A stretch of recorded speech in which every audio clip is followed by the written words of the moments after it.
Hello and welcome to our channel. If you're new here, I'm Victoria, and the star of the show is my dog, Little Miss Farley. Farley actually isn't here filming with me today. She's at the vet getting a chipped tooth removed. I'm actually thinking about doing my next video about that, how I found her chipped tooth, how I got her prepared to go to the vet today, and then like following along with her recovery. So if you're interested in that or have any questions you want me to go over, let me know in the comments. But in today's video, I'm gonna go over the 5 essential pieces of gear that I always carry when we take Farley hiking. And these are things that I pack every single time Farley comes along, no matter how short or long the hike is. So if you're looking to start hiking with your dog and want some advice, or if you and your dog are already experienced hikers and you want to just compare gear, then this is the video for you.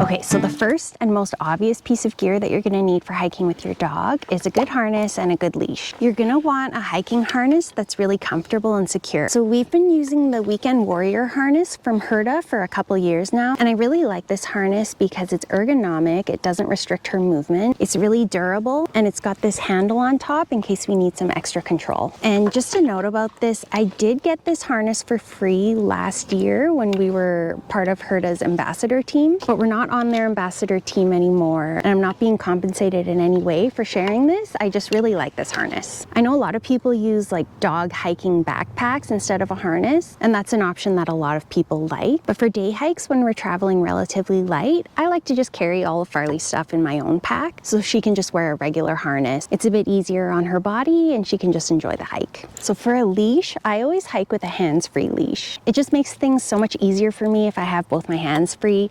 If I want to use like a hiking pole, grab a drink of water, grab my phone and take a quick video, you know, all that important stuff. And some people might say, aren't hands-free leashes dangerous? What if your dog takes off and drags you with them? For me, that's not really a concern because A, I'm a lot bigger than Farley, so I'm not too worried about her dragging me around. And B, if she takes off after a squirrel or a bear or anything dangerous, I'm going with her whether we're leashed together or not because that is my child. The leash I've been using for the last couple summers is this rope leash from a company called Little Howler, and it's actually a combination of 2 different leashes.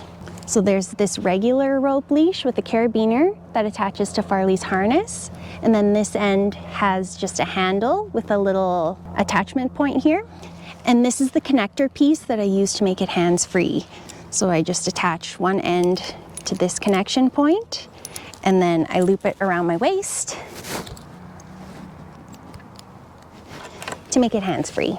And I'll admit, this piece of rope that goes around my waist, it isn't the most comfortable thing, especially if Farley starts pulling.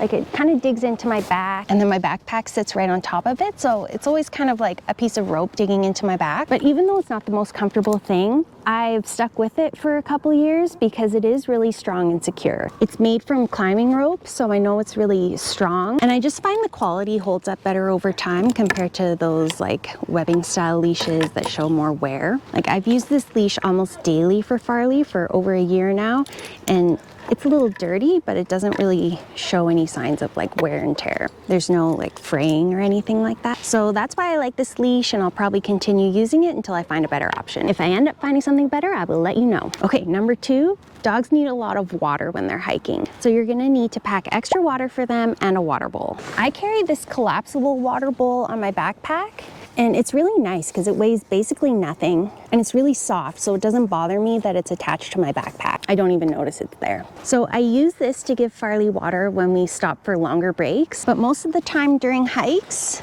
we just let her drink straight from our hydration packs. So when it's on your back, you can just like squeeze the end, and a little bit of water comes out and she'll drink it straight from the tube.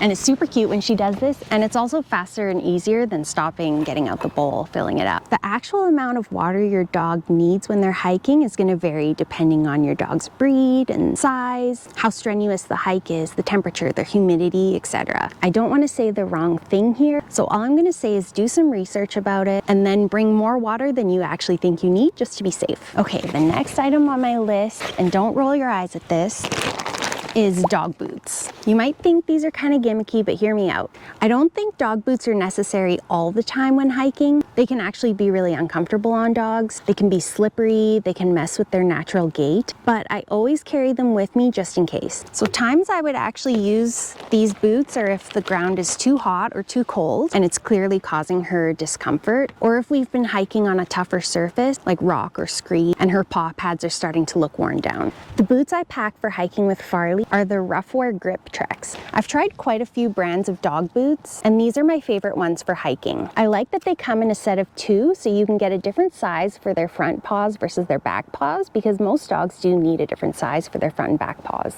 And I like that the soles of the boots are this kind of thick rubbery material, so they have pretty good traction on them, which is important for hiking. And I also have these socks from Roughwear, and I like to put these on Farley's paws under the boots. They make it way easier to get the boots on, and I think it makes them more comfortable for her. It kind of protects the side of her paws from rubbing and chafing. So we haven't used these at all this year yet, but I do always carry them in my backpack just in case. Okay, number 4, and this is probably the most important thing to pack and also probably the most overlooked, is some kind of emergency kit for your pet. Now, I don't want to tell you what you need in an emergency kit because I'm not an expert, and it really depends on your pet and where you're hiking and the weather and so many different things. But I will share what I carry in my emergency kit for hiking in the summer in the Canadian Rockies with my Australian Shepherd. So first is a basic lightweight first aid kit, and this has like bandages, tape, all kinds of stuff, mostly for like wound care. And then I carry a tick removal kit, which is pretty self-explanatory because ticks are disgusting. And third is a rescue sling. So this is in case Farley isn't able to walk on her own anymore and we have to carry her. The one I have is from a brand called Fido Pro. It's the airlift, and I actually just bought this recently, so we haven't had too much practice with it yet. So Farley was a little bit uncomfortable with it, but I do want to practice using it on her more so that she's really comfortable using it in case an emergency ever comes up. Yeah, this is what it looks like. Her front legs go in here, back legs in here, and then this goes on like a backpack. So this is really handy, especially if you have a big dog. Farley's only 35 pounds, but even 35 pounds gets really hard to carry with your arms if you're doing it for a long period of time. So this is really, I think this is a really important thing to have. And I can't believe I waited so long to get one, but I've got one now, so.